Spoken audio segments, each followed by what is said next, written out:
اللہ جو شہداء ہوئے ہیں ابھی سانے ایران میں واقع ہمارے پاکستان کے 30 شہداء، ان کے درجات عالی ہیں، مزید متعالی فرما، باقی تمام عزاداروں کا سفر بھی خطر فرما، ہم سب کو معرفت امام نصیب فرما، دعاؤں کی قبولیت کے لیے بلند سے بلند تر صلوات۔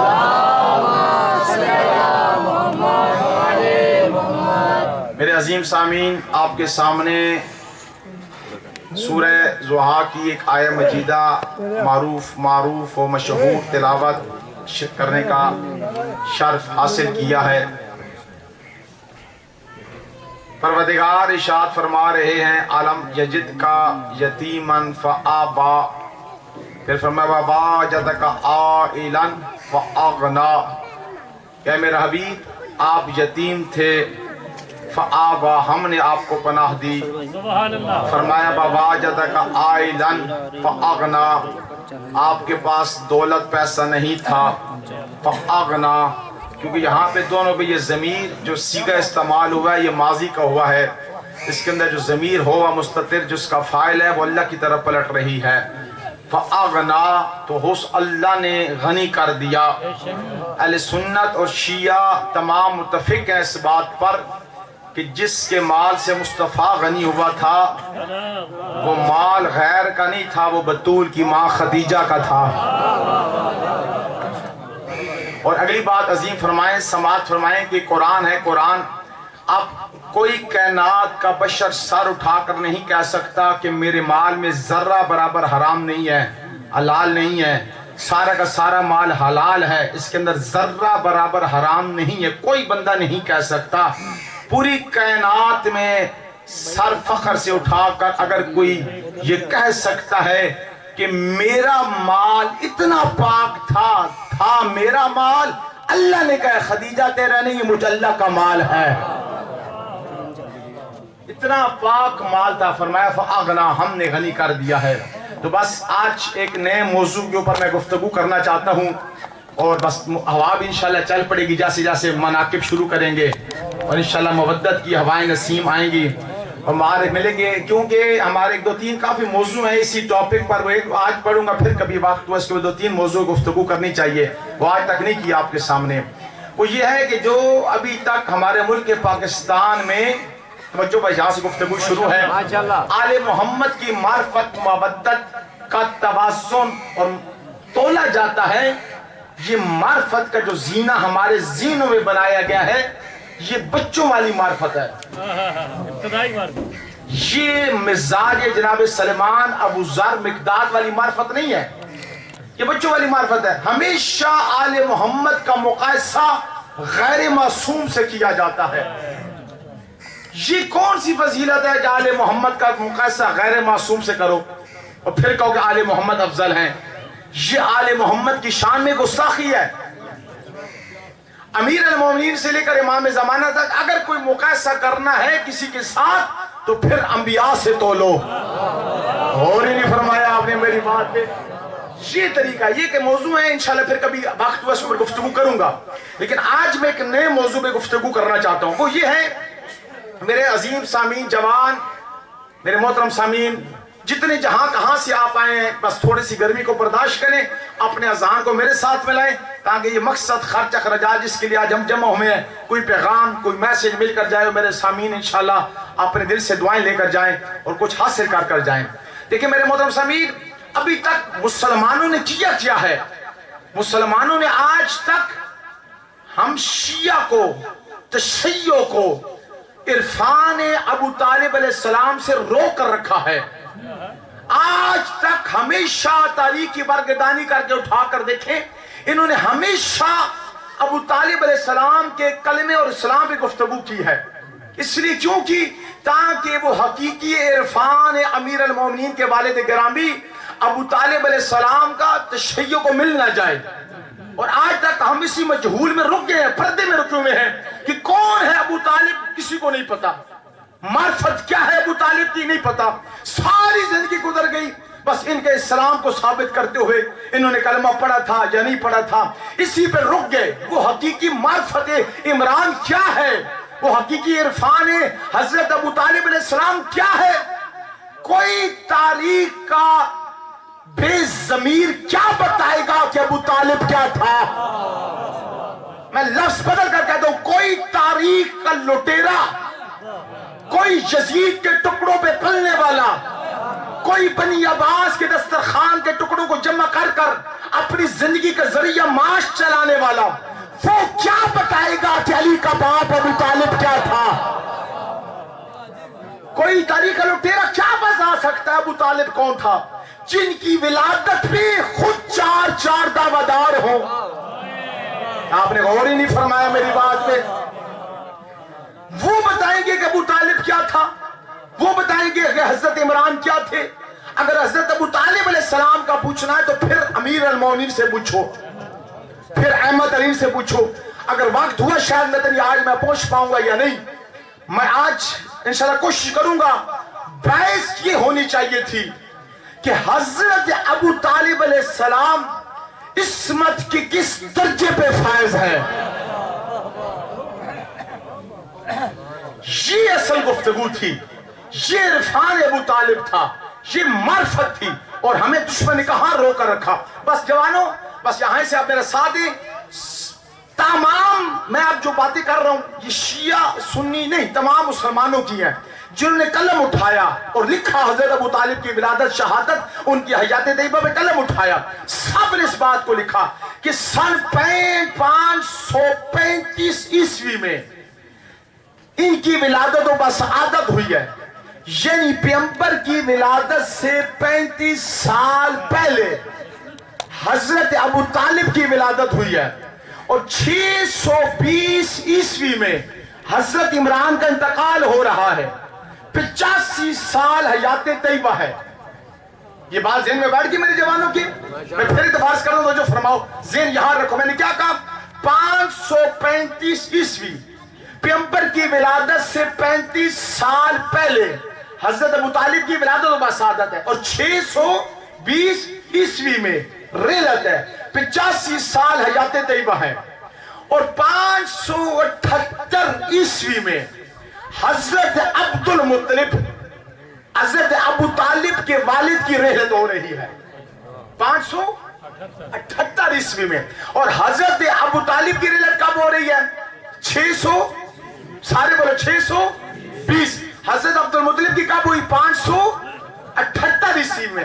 اب 578 سے گن کر لاؤ 620 عیسوی تک تقریباً 43 سال بنتے ہیں۔ اب پہلے جملہ میں مربافت کا کہنے جا رہا ہوں، آپ کا امتحان لیں، توجہ فرماؤ۔ 43 سال جس سائے کے نیچے تورات، زبور، انجیل، آدم سے عیسیٰ تک، پھر قرآن، نبوت، شریعت، قرآن، اللہ کے سارے دین، توجہ 43 سال جس سائے میں پروان چڑھتا رہا، وہ سایہ ابو طالب کا تھا۔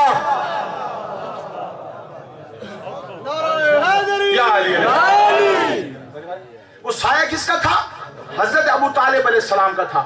یہ حضرت ابو طالب علیہ السلام کون ہے؟ اور آج پوری انسانیت، بشریت، مسلمان ممنون ہے حضرت ابو طالب علیہ السلام کے۔ کون ہے حضرت عمران؟ آئیں آج اسی مجلس کے صدقے میں موضوع تک آپ کو لے کر جاؤں، جہاں تک لے کر جانا چاہتا ہوں۔ ہوا کیا جوانوں؟ جب 578 عیسوی میں حضرت عبد المطلب کی رحلت ہوئی تو حضرت عبد المطلب نے اپنے فرزند ابو طالب کو بلایا اور کہا میرے دائیں ہاتھ پہ ہاتھ رکھو اور مجھے یہ قسم دو، تب میرے بدن سے روح نکلے گی۔ کہا کیا قسم دوں؟ کہ یہ دو کہ جب تک آپ زندہ ہوگے میرے محمد پہ آنچ نہیں آئے گی، اس بات کی قسم دو۔ تو حضرت ابو طالب علیہ السلام نے اپنے والد گرامی کے ہاتھ پہ ہاتھ رکھ کر قسم دی کہ بابا جان، جب تک میرے بدن میں جان ہے میرے مصطفیٰ پہ آنچ نہیں آئے گی۔ یہ بات عرب میں مشہور ہو گئی اور سب کو پتہ چل گیا اس بات کا۔ جب یہ پتہ چل گیا، اب کسی مکہ کے کافر اور منافق کی جرت نہیں تھی کہ ابو طالب کی آنکھ میں آنکھ ڈال کر بات کرے۔ کیونکہ سامنے علی کا باب تھا اور ان کو پتہ چل گیا مصطفیٰ اب جس سائے میں پروان چڑھے گا وہ سایہ ابو طالب کا ہے. اب انہوں نے کیا کیا؟ اب ضمیر فروش ملاؤں کو خریدا، بکی ہوئے مورخین کو خریدا، تاریخ لٹیروں کو خریدا. کہا اب ابو طالب کی شخصیت کو مجروح کر دو. کوئی تاریخ کے پرز منظر میں آپ کو سمجھا رہا ہوں، ان کی شخصیت کو مجروح کر دو. انہوں نے مجروح کرنے کے بعد یہ ظلم لگا دیا کہ حضرت عمران نے کلمہ نہیں پڑھا تھا. میں اس پہ بات ہی نہیں کر رہا، میں کہتا ہوں یہ بات ہی نہیں ہے کہ حضرت ابو طالب علیہ السلام نے کلمہ پڑھا تھا. نقل کفر باشنا باشد بحث ہم سے کرنی ہے تو یہ کرو کہ ابو طالب عصمت کے کس درجے پہ فائز تھا. بس یہاں تک میں آپ کو لے کر آنا چاہتا ہوں. جو فرماؤ ایک ہندوستانی شاعر ہے، کیا خوب کہا انہوں نے شعر کا. انہوں نے کہا بوڑھا طوطا پڑھے کلمہ.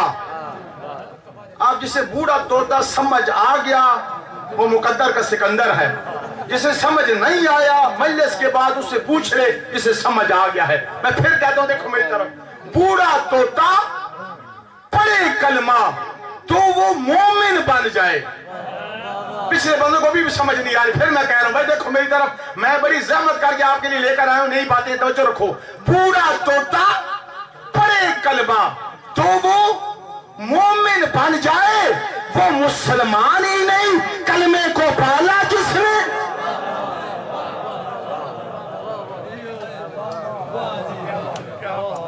یہ انسانیت بشریت کہاں رک گئی ہے؟ اور آج تک میرے جوانوں، میرا بابا جتنے بھی آپ بیٹھے ہو بس تھکو نہیں، میرے ساتھ ہوتا کہ میں جہاں تک آپ کو لے کے جانا چاہتا ہوں جو فرمائیں. آج تک ہمارے اذہان میں یہ ایک ہی بات ڈالی ہے، جوان اسکول میں جائیں، یونیورسٹی میں، کالج میں، نجی گفتگو، انفرادی گفتگو، مولانا سبان ممبروں پہ، سوشل میڈیا پہ، مساجد میں، چوک میں، چرواہ میں، جہاں تقریر کریں گے یہ ایک ہی بات کہیں گے. بھائی توجہ، میری زندگی کی میرے توجہ فرمانا کہ کیا کہیں گے؟ کوئی بات آپ کو سنی سنائی کہ کلمہ نہیں پڑھا تھا، اس کے علاوہ کوئی بات آتی ہے؟ اور پھر ان کے ساتھ والدین کی بھی جسارت کیا، موضوع پہ میں نہیں جاتا. اچھا اب وہ جو کیا کہ وہ مصطفیٰ نے آخری بات کان میں کہا تھا. یہ بات سن رکھی ہے نا؟ آج میرے جوانوں اس کو اپنے دل کی تختی پہ لکھو اور یہ بات اپنے روح میں پوری ذمہ داری سے عرض کر رہا ہوں. میں مٹکے میں منہ نہیں ڈال رہا، میں لاؤڈ سپیکر پہ کہہ رہا ہوں اور یہ بھی بات بتا رہا ہوں. ماں کے بیٹے بڑے ہوتے ہیں، کوئی باپ کا بیٹا اس کا رد لے کر آئے تو پھر بات بنے گی. میں لفظ میں ہو فرماؤں، میں کچھ کہنا چاہ رہا ہوں تو جو فرماؤ. اگر ان سے جا کر پوچھو نا، تاریخ برگردانی کرو کہ یہ جو روایت تم نے طوطے کی طرح رکھتی ہوئی ہے ملاؤں نے اور یہ مساجد سے کرتے ہو، اس کے راوی کون کون ہے جو صاحبان علم و جلم لینے آئے ہو؟ جب تاریخ کی برگردانی کرو 4 راوی ملتے ہیں. زید کہتا ہے میں نے بکر سے سنا، بکر کہتا ہے میں نے محمد، محمد کہتا ہے علی، علی کہتا ہے عثمان، پھر کہتا ہے جی میں نے عبداللہ بن عمر سے سنی ہے. جب دوسری کے بعد وہ کہتا ہے جی میں نے اس سے، میں نے اس سے، میں نے اس نے، وہ کہتا ہے جی عبداللہ بن عباس سے سنی ہے. تیسری کے بعد وہ کہتا ہے میں نے اس سے، میں نے اس سے، میں نے اس سے، میں نے ابو ہریرہ سے سنی ہے. چوتھا کہتا ہے میں نے اس سے، میں نے اس سے، میں نے اس سے، میں نے جا کے سعید بن مسیب سے سنی ہے. یہ 4 بندے کہتے ہیں کہ ہم مصطفیٰ کے پاس کھڑے تھے، ابو طالب کا آخری ٹائم تھا اور مصطفیٰ کان میں کہہ رہے تھے کلمہ پڑھ لو. راوی کون ہے دیکھو میری طرف؟ عبداللہ بن عمر نمبر 2، عبداللہ بن عباس نمبر 3، ابو ہریرہ نمبر 4، سعید بن مسیب.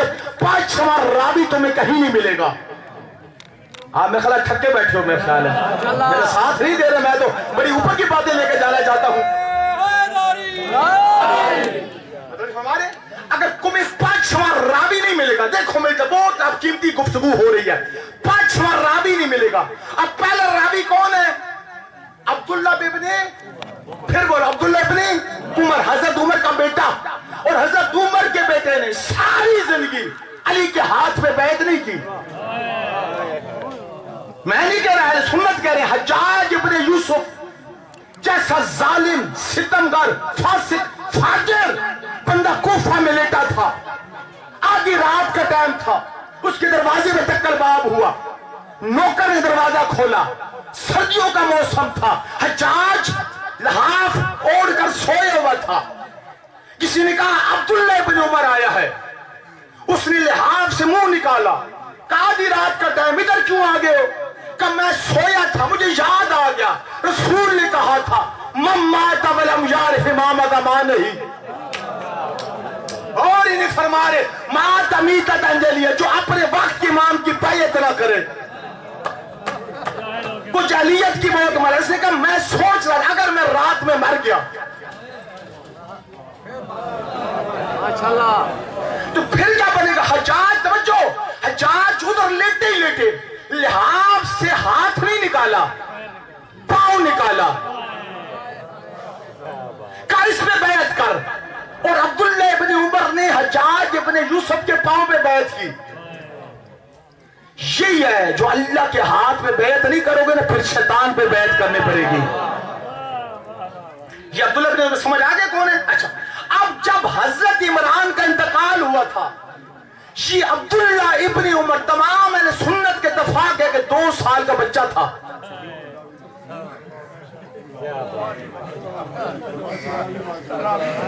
کوئی میرے محترم سامعین کو علم مل رہا ہے کہ نہیں مل رہا؟ کوئی عرفان مل رہا ہے؟ میں آپ کو علم دے رہا ہوں، میرے ساتھ ہو کچھ آج۔ کتنا سال کا بچہ تھا؟ 2 سال کا بچہ کہتا ہے میں مصطفیٰ کے دامن میں کھڑا تھا۔ اچھا، دوسرا بندہ عبداللہ ابن عباس، تمام اہل سنت کہتے ہیں اس کی عمر حد اکثر اس نے 5 سے 7 سال تھی۔ تیسرا راوی ابو ہریرہ، ابو ہریرہ جب پیغمبر مکہ چھوڑ کر مدینہ آئے، پھر مدینہ کے بعد 6 ہجری کو صلح حدیبیہ ہوئی، اس وقت یہ ابو ہریرہ یمن میں تھا، خود بھی کافر تھا۔ بچوں بیٹھ جو میری محنت نہ جائے گا، خدا دے کے بیٹھ دیکھو یار، خود بھی کافر، باپ بھی کافر۔ میں جملہ بدل کر کہتا ہوں آپ کی تھکن ختم ہو جائے گی جب بچوں جب یہ کہتے ہیں ابو ہریرہ کہ مصطفیٰ اپنے چچا کے کان میں یہ بات کہہ رہے تھے، اس وقت بچوں ابو ہریرہ بھی اس کا باپ بھی بتوں کے سامنے سجدہ کرتے تھے۔ نعرہ تکبیر، اللہ اکبر، نعرہ رسالت، یا رسول اللہ، نعرہ حیدری، مجھے فرما رہے ہو یہ میں کوئی اپنی بات نہیں کر رہا۔ ابھی جا کر پوچھو کسی مسلمان سنی مولوی سے کہ ابو ہریرہ نے کلمہ کب پڑھا تھا۔ اب چوتھے راوی پہ سعید بن مسیب، جب فتح خیبر ہوئی تھی 7 ہجری میں، اس وقت یہ اسلام لایا تھا، وہ بھی کافر، اس کا باپ بھی کافر۔ اور پھر مجھے بات کہنے کا حق دو، اور جتنا تائید کر سکتے ہو کرو، اور جو خود بتوں کو سجدہ کرے ان کا باپ بھی کافر ہو۔ کافر کیا بتائے گا عمران کون تھا؟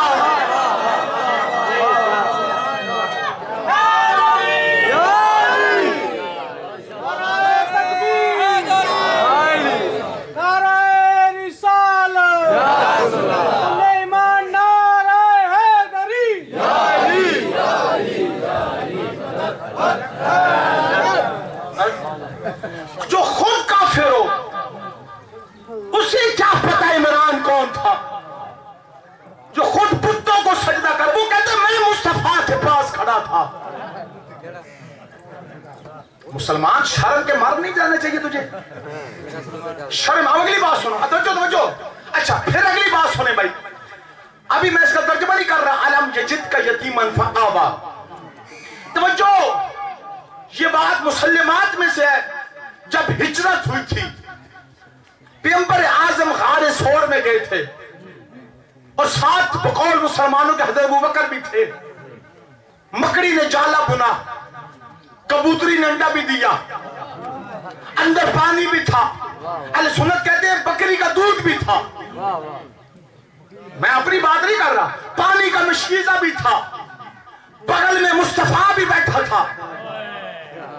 اللہ نے پھر بھی کہا بلا تحزن، نہ ڈر، نہ ڈر۔ یہ اور پھر کتنے دن غار ثور میں پڑا ہوا؟ 3 دن۔ کتنے دن؟ 3 دن۔ بھائی توجہ، یہ میں کوئی ایسی بات نہیں کر رہا جو اختلافی ہو۔ غار ثور میں مصطفیٰ نے کتنے دن قیام کیا؟ 3 دن۔ پھر اس کے بعد پورا پلان تھا، وہاں سے سیدھا چلے گئے مدینہ۔ اچھا آج جو صاحبان حاجی ہو جو نہیں گئے مطلب تمہیں لے جائے، جو گئے ہو وہ گواہی دو گے۔ آج مسلمان کرتے کیا ہیں؟ وہ غار ثور کا جب منظر آتا ہے نا، وہاں جاتے ہیں، نیچے سے دیکھتے ہیں، دعائیں مانگتے ہیں، پھر جو صاحبان ہمت ہوتے ہیں وہ پہاڑی پہ چڑھ جاتے ہیں، 4 گھنٹے اوپر چڑھیں گے، پھر لائنیں بنائیں گے، پھر غار ثور میں 2 رکعت نماز پڑھیں گے، پھر دعائیں مانگیں گے، پھر پاکستان میں آ کے سار فخر سے اٹھا کر کہیں گے لے جی لوگ تو تے چڑھی نہیں، میں تو غار ثور کے اندر گیا۔ یہ کیا بات ہے جی، غلط کہہ رہا ہوں؟ اور پھر کہیں گے ہم نے وہاں جا کے 2 رکعت نماز ہی پڑھی۔ اچھا پوچھو غار ثور میں ہوا کیا تھا؟ کہیں گے جی 3 دن مصطفیٰ نے قیام کیا تھا۔ مسلمان پانی کا چولو لے مر جا، تجھے شرم نہیں آتی؟ جس پتھر پہ 3 دن محمد بیٹھے، اللہ اکبر، وہ اتنا محترم ہے کہ تو 4 گھنٹے پہاڑی پہ چڑھ کر سجدے کرتا ہے، شکر کرتا ہے، پھر اس گود کو کیوں نہیں چومتا جس گود میں 43 سال محمد پر راج چلا ہے؟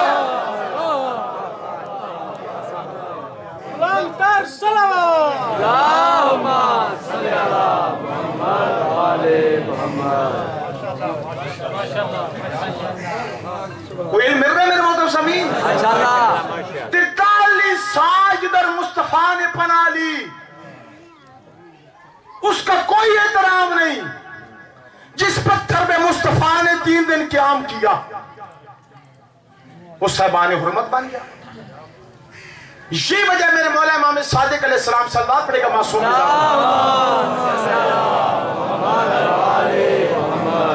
آپ کو پتہ ہے کہ اس وقت ابو حنیفہ امام کا چھوٹا سا شاگرد تھا، اور شیعہ یہ سر فخر سے اٹھا کے کہہ سکتے ہیں کہ ہمارے امام کا چھوٹا سا شاگرد اور مسلمانوں کا امام بن جاتا ہے۔ 2 سال امام نے کہا، ایک دن بیٹھا ہوا امام نے کہا میرے پاس میرے نانا مصطفیٰ کا ایک عصا ہے جسے ہاتھ میں رکھ کر جمعے کے خطبے دیتے تھے۔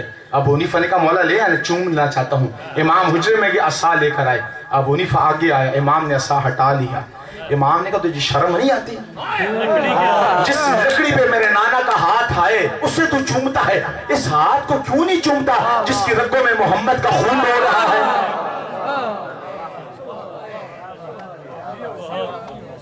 اچھا پھر رہو ابو صاحب، پھر کیا فرمایا؟ علم یجد کا یتیمن فآبا، آج معنی سنو، فآبا یعوی، اس کا جو مادہ ہے نا، مادہ اہل سنت کی تمام لغت والوں نے لکھا، تو جو فرماؤ بڑی علمی بات اور دقیق بات ہے، وہ کہتے ہیں اس کا معنی یہ ہے کسی شے کا کسی شے میں ضم ہو جانا،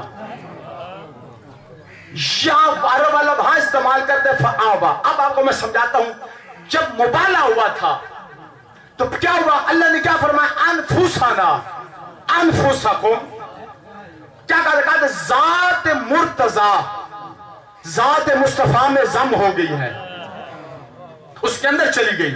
حقیقت ایک ہے، اللہ نے کہا جو کمال مصطفیٰ میں وہی کمال مرتضی میں، ایک نبوت نہیں ہے، اس نے فرمایا انفسنا انفسکم، ضم کر دیا، اور انفسا نے کی تعبیر کی۔ اب توجہ فرمانا بھائی، اگر علی ذات مصطفیٰ میں ضم ہو جائیں، ایک حقیقت بن جائیں، تو اللہ فرماتا ہے انفسنا انفسکم۔ اب بات اس کے اوپر ہے بھائی، توجہ پھر توجہ رکھو، میں پھر کہہ رہا ہوں، علم یجد کا یتیمن فآبا، فآبا کا معنی کیا ہے؟ ضم ہونا۔ اگر علی مصطفیٰ میں ضم ہو تو انفسنا بنتا ہے، اگر محمد ابو طالب میں ضم ہو تو اس وقت ابو طالب کیا بنے گا؟ پھر ابو طالب کا کیا مقام ہے کہ جس کے اندر مصطفیٰ ضم ہو جائے؟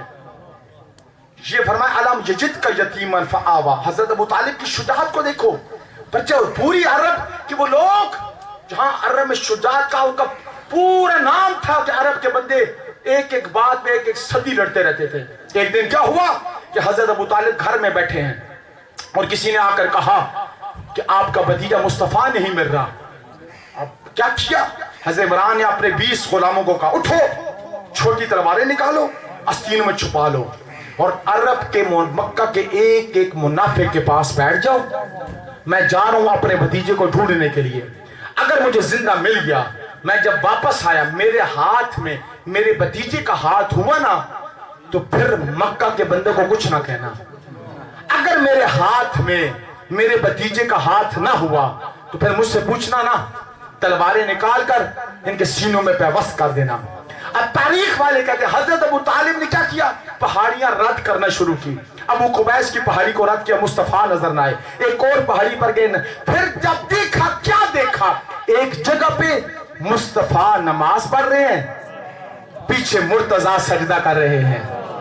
اللہ اکبر۔ اور آنے کے بعد ہاتھ اٹھایا، کہا آئے میرا بھتیجا، اگر آج آپ نہ ملتے تو میں ان سب کے سر قلم کر دیتا۔ یہ بات کہنے کے بعد حضرت عمران نے اپنے بھتیجے کو لے کر آئے۔ اب توجہ رکھنا، دائیں ہاتھ میں مصطفیٰ، بائیں ہاتھ میں مرتضیٰ۔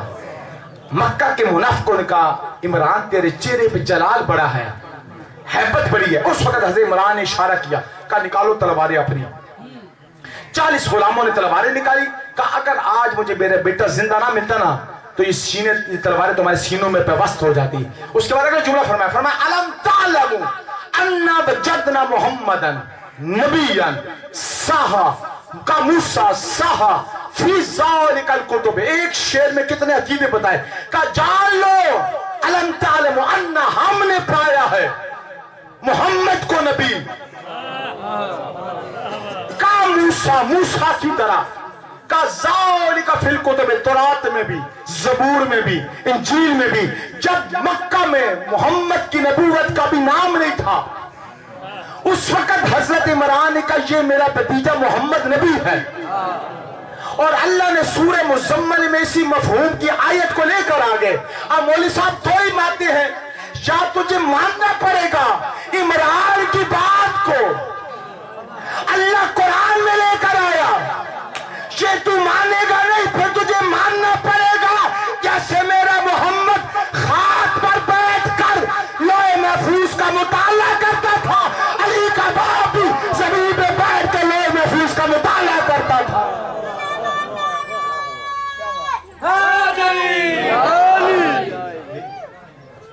کون ہے حضرت عمران علیہ السلام؟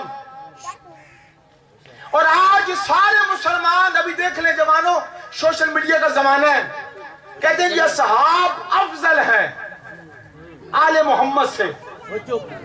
توجہ، یہ صحاب افضل ہیں۔ اب ان سے پوچھو معیار افضلیت کیا ہے؟ بھائی توجہ، یہ جو آیت مبالہ نا جوانوں، آیت مبالہ، اس میں شیعہ اور سنیوں کا اجماع ہے کیا کہ ادھر کوئی صحابی نہیں گیا، ادھر سارے اہل بیت گئے ہیں۔ اچھا، اب قرآن نے مرتضیٰ کو کیا کہا؟ انفسنا انفسکم، تو جان محمد ہے، تو عین محمد ہے، تو حقیقت محمد ہے۔ صحیح بخاری میں بھی ہے اور اہل سنت کتابیں بھری پڑی ہے، رسول نے کیا فرمایا؟ یا علی انت منی وانا منکا، تو مجھ سے ہے میں تجھ سے ہوں۔ اور یہ بھی ہے حسین منی وانا من الحسین، یہ بھی ہے فاطمہ بضعۃ منی، فاطمہ میرا ٹکڑا ہے۔ اب مسلمانوں مجھے ایک بات کا جواب آپ نے دینا ہے، یہ سارے آل محمد یہ اجزائے نبوت ٹھہرے، اور ہی نہیں فرمایا میری بات ہے، یہ اجزائے رسالت ٹھہرے۔ اگر کوئی مسلمان رسالت کے اجزاء پہ کسی غیر کو افضل سمجھتا ہے، مسلمان تو اپنی جگہ پہ وہ کافر ہے۔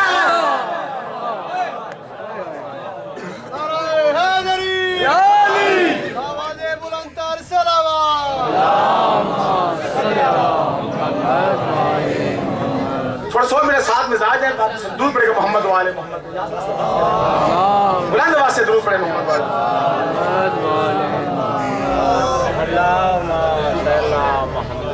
ایک دفعہ کوشش کرے گا اونچی سلوات پڑھ سکتے تو پڑھے بھی خنو۔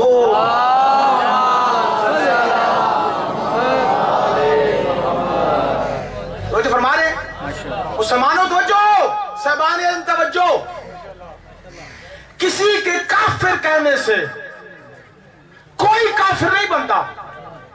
بھری دیواریاں لکھ دو شیعہ کافر کافر، کافر بن جائیں گے۔ لکھ دو فلاں مسلمان مسلمان بن جائیں گے۔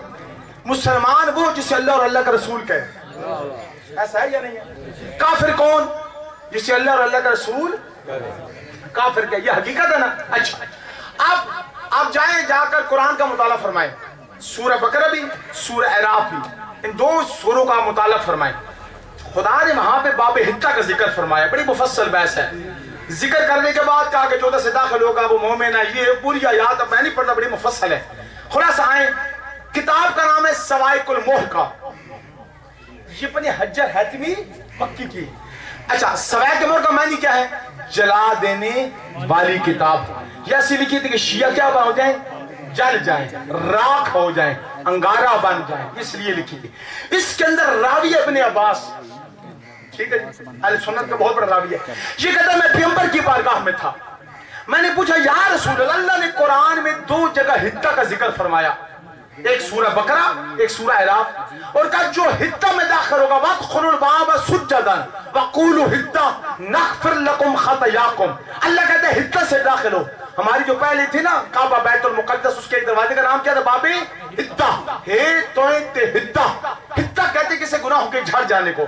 ابن عباس کہتا ہے یہ حتہ ہے کون کہ جس کے دروازے سے انٹر ہو جاؤ تو گناہ معاف ہے، لیکن حتہ کو چھوڑا اللہ کہتے ہیں فاسق ہو، گناہگار ہو، فاجر ہو، میرا عذاب آ جائے گا. ابن عباس کہتا ہے میں پوچھ رہا تھا، میرا سوال ختم ہوا، اتنی دیر میں علی نے مسجد میں قدم رکھا.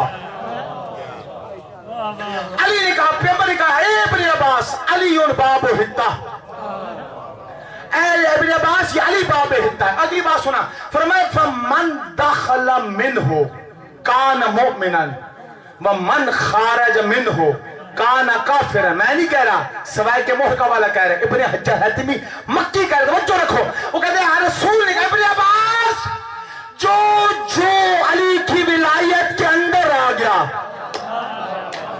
کان مومنا، وہ مومن ہے. ومن خارج عنہ کان کافرا، جو علی کی ولایت سے خارج ہوا وہ کافر. اب جا کر تاریخ کی برگردانی کرو، مصطفیٰ کے بعد کون کون علی کو چھوڑا، کس کس نے علی کی ولایت میں آیا؟ جو علی کی ولایت سے نکلا وہ کافر ہے. اور اللہ نے قرآن میں بھی سرجن فرما دیا. جائیں سورہ مجادلہ پڑھیں 14 سے 28 نمبر آیت، اس کے آخر میں ذکر فرمایا کہ جو مومن ہے نا ان کی صفات ہے کیا؟ اولئک حزب اللہ، یہ اللہ کا لشکر ہے. فرمایا ہم المفلحون، یہ ہمیشہ کامیاب ہے. اور جو منافق ہیں فرمایا اولئک حزب الشیطان، یہ شیطان کے لشکر ہے. پورا قرآن کا مطالعہ کرو جو قرآن پڑھتے ہو، اللہ نے پورے قرآن میں 2 لشکروں کا ذکر فرمایا، ایک حزب اللہ ایک حزب شیطان. سارے بولو، ایک حزب اللہ ایک حزب شیطان. اس کے علاوہ تیسرا لشکر ہی نہیں ہے. اور رسول نے بار بار کہا یا علی تو حزب اللہ ہے. اب مجھے نہیں پتا کہ میرے جگر کعبے کا کانپتا ہے تو کعبے جگر پہ ہاتھ رکھ، مجھے بات کرنے دو. جب علی اور اولاد علی حزب اللہ، جو اس کے مقابلے میں وہ حزب شیطان. اب مجھے نہیں پتا سفین اور جمل میں کون حزب اللہ تھا کون حزب شیطان.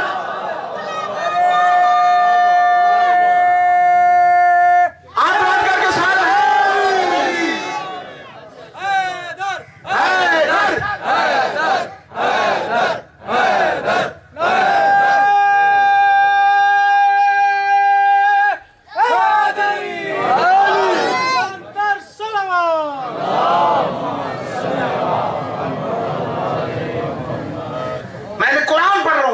حزب اللہ کون ہے، حزب شیطان کون ہے.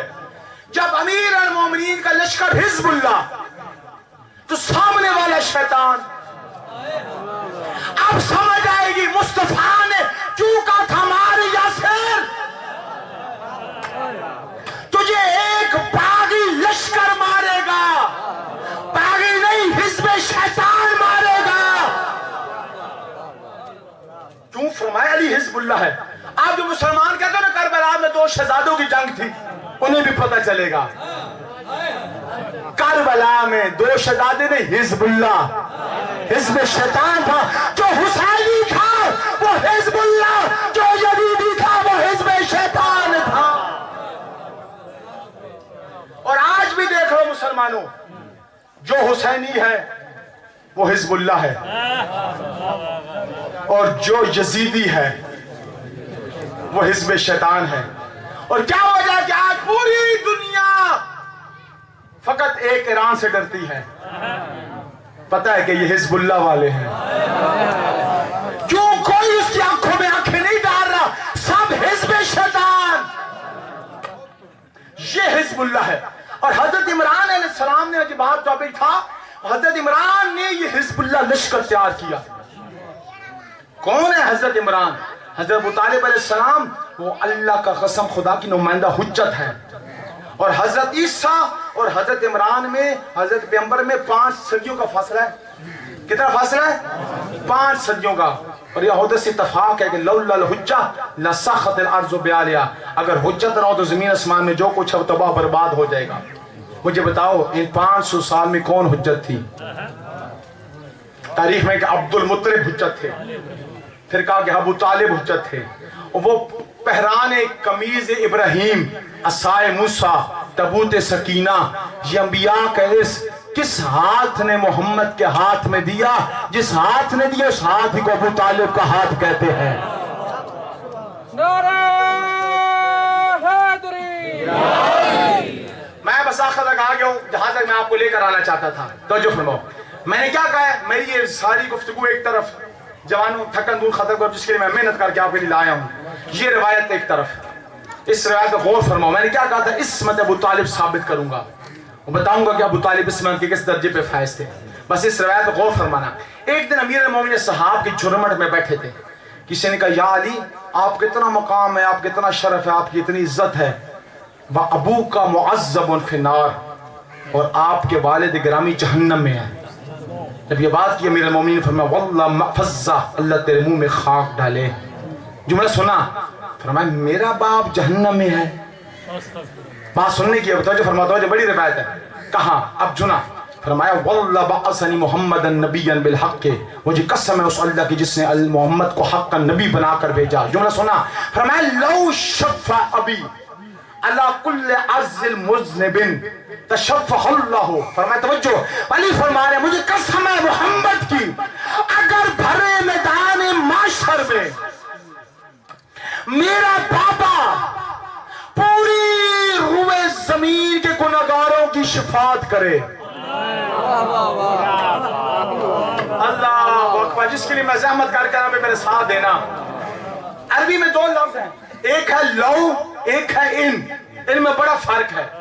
ان تضرب اضرب، اگر تو نے مارا تو میں ماروں گا، اگر تو نے نہ مارا تو میں نہیں ماروں گا. لو شفا، لو امتناعی ہے، کہا لو اگر. تو جو علی فرما دیا اگر میرا باپ اپنیوں پہ آ جائے اور بھرے میدان معاشر میں سارے گناہگاروں کی شفاعت کرے، کہا پھر کریں گے نہیں. علی کبھی، علی کا باپ کبھی بھی فتق کے لٹیروں کی شفاعت نہیں کرے گا. تو جو نہیں فرمایا اللہ اگر آ جائے تشفع اللہ. علی فرماتے میرے باپ کے چہرے کی اتنی حسرت اور احترام ہے اللہ کی بارگاہ میں کہ اللہ ہر گناہگار کو جنت میں لے جائے گا میرے باپ کے چہرے کی وجہ سے. اور پھر اگلی بات سنا. پھر فرمایا ابو کا فی النار و ابنہ قسیم النار والجنہ. فرمایا اس کا باپ جہنم میں ہے جس کا بیٹا جنت اور جہنم کو تقسیم کرنے والا ہے. اچھا اب میرا آپ سے سوال ہے، مگر قیامت میں کوئی پارٹی بازی ہے؟ اللہ وہاں پہ یہ دیکھے گا کہ علی کا باپ کون ہے، یہ علی کس کا بیٹا ہے، یہ دیکھے گا؟ نہیں. تو علی کیا فرما رہے ہیں؟ یہ تو روایت ہے، غور کرو نا تو سمجھ تب آئے گی. روایت پڑھ لینا فن نہیں ہے، اس پہ غور کرے گا، درایت کیے کرو، مزہ تب آتا ہے. کیا کہا؟ کرگائے گئے ابو کبھی ہی فی النار و ابنہ قسیم النار والجنہ. فرمایا اس کا باپ جہنم میں کہ جس کا بیٹا جنت اور جہنم کو تقسیم کرنے والا ہے. علی کہہ رہے ہیں اپنے باپ سے بیٹے کو 2 طرح کی ارث ملتی ہے، ایک مال کی ارث، ایک خون کی ارث. فرمایا آج اگر میں علی اس مقام پر پہنچ گیا ہوں کہ میں جنت اور جہنم کو تقسیم کرنے والا ہوں تو یہ اس گود کا سر ہے، اس خون کا سر ہے جس کا بیٹا جس خون کے صدقے اس مقام پر پہنچ جائے.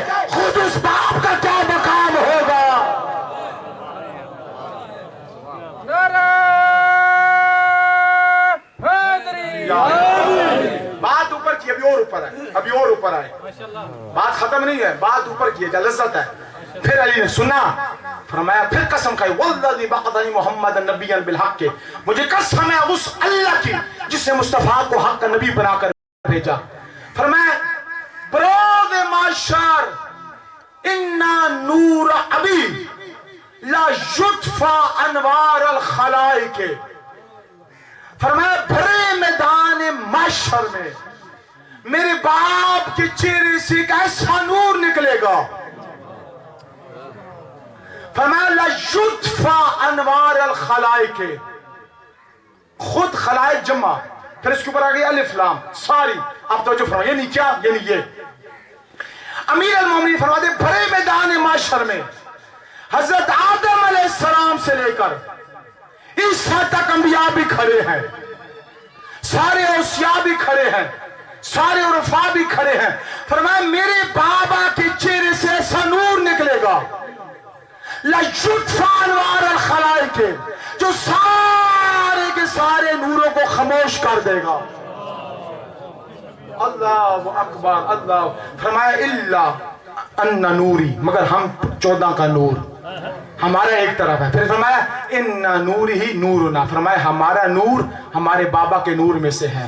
اگلی بات فرمایا یعنی کیا؟ پھر فرمایا ہمارے نور کو اللہ نے 1000 پہلے حضرت آدم سے خلقت فرمایا تھا، تو جو فرمانا حضرت علی فرماتے ہیں 1000 حضرت آدم کی خلقت سے پہلے جو نور اللہ کو سجدہ کرتا تھا وہ نور میرے بابا عمران کا نور تھا۔ کچھ سمجھ آئیے کہ حضرت عمران کون ہے؟ مسلمان کہاں تک لے کر آئے ہو حضرت عمران کو؟ حضرت ابو طالب کا خرچ تو دیکھو، کتنا دین پہ خرچ ہے حضرت عمران کا۔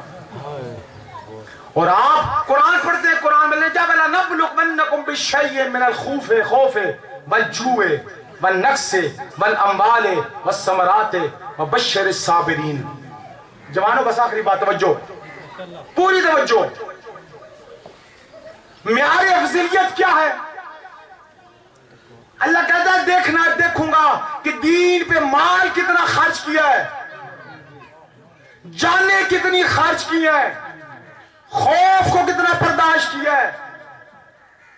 کوئی مسلمان میرا چیلنج ہے، بتائے آج کہتے ہو فلاں فلاں افضل ہیں، بتاؤ ان کا کتنا مال خرچ ہوا ہے دین پہ، ان کی کتنی جانیں خرچ ہوئی ہیں دین پہ۔ ابو طالب کی 4 نسلیں قربان ہوئی ہیں دین پہ۔ سارا دین پہ خرچ کس کا ہے؟ حضرت ابو طالب کا ہے۔ اتنا خرچ تھا حضرت عمران کا، اور مسلمان کہتا ہے کہ عمران نے کلمہ نہیں پڑھا تھا۔ کون ہے حضرت عمران؟ آج اگر اذانیں دے رہے ہو، کربلا کس کا خون بہایا گیا ہے؟ اولاد ابو طالب کا خون بہایا گیا ہے۔ آج چلم منانے کے لیے آئے ہو، عزادارو آج کربلا میں چلم ہے، آج 5 کروڑ بندہ حسین کی زری کا طواف کر رہا ہے۔ آج دنیا حیران ہے، کتنی دنیا کربلا میں مولا حسین کی قبر کا طواف کر رہی ہے۔ یہ کیا معجزہ ہے؟ یہ بہن کی وعدہ تھا جو بہن نے پورا کر کے دیا۔ ادارو ہمیں کہتے ہیں کہ شیعہ قوم ہر روز چیلم مناتی ہے۔ میرا ان سے سوال ہے، مجھے بتاؤ کسی بہن کا غریب بھائی مر جائے نا، 40 دن تک بھائی کے گھر سے نہیں اٹھتی، شور کو بھیج دے گی، بچوں کو بھیج گی، کہے گی میں بھائی کا چلیسواں کر کے اٹھوں گی۔ مجھے بتاؤ زینب بھی تو کسی کی بہن تھی، اگر بہن کو چیلم کربلا میں کرنے دیتے تو آج شیعہ قوم یہاں نہ روتی۔ عزاداروں آئی نا جب علی کی بیٹی بھائی کے لاشے پر اور وعدہ کیا کہ حسین میں وعدہ کر رہی ہوں تجھے بچانے کے لیے میں کربلا سے کوفہ شام جا رہی ہوں، حسین میں وعدہ کرتی ہوں ایک دن آئے گا پوری دنیا سے لوگ کربلا آئیں گے اور تیرا چیلم منائیں گے۔ اور آج دیکھیں بہن کا وعدہ پورا ہو گیا ہے۔ ہمیں کہتے ہیں شیعہ قوم روتی ہے، ہم کیوں نہ روئیں؟ کوئی بہن نہ جسی کا جوان بھائی مر جائے اور دور سے وہ آئے، عزادارو جب آتی ہے نا گاؤں میں، اپنے بھائی کی حویلی میں قدم رکھتی ہے،